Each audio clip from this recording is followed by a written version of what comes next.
Pepsi 14 বছর পরে তাদের লোগোর রিডিজাইন করে। Now let's talk about the concept behind this redesign. প্রথম যে লোগোটি ছিল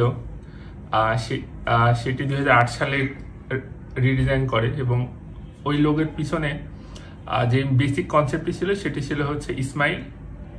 লোগো দ্বারা স্মাইল বোঝা যাবে, at the same time wave, একটা ঢেউ ক্রিয়েট করবে।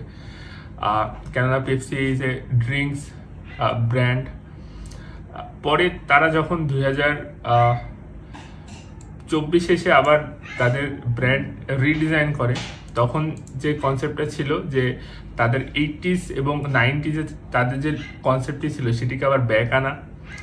অ্যাট দ্য সেম টাইম ওদের যেই টাইপোগ্রাফিটা ছিল সেগুলো সব অল ক্যাপস করা। আগে ছোট হাতে ছিল, পরে 2024 সেগুলো সব বড় করে।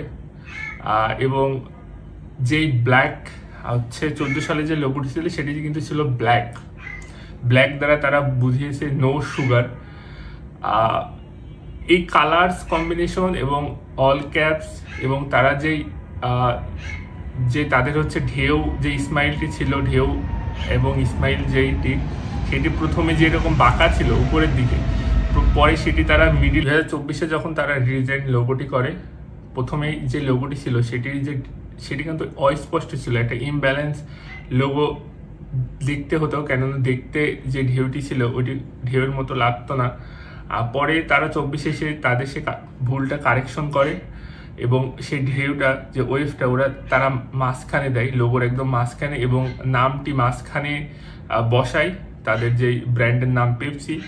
এবং এটি দেখতে আগের চাইতে অনেক অনেক ভালো লেগেছে, আমার কাছে অনেক ভালো লেগেছে। ড্রপ ইওর কমেন্ট, আসলে আগেরটাই ভালো ছিল নাকি পরেরটা ভালো।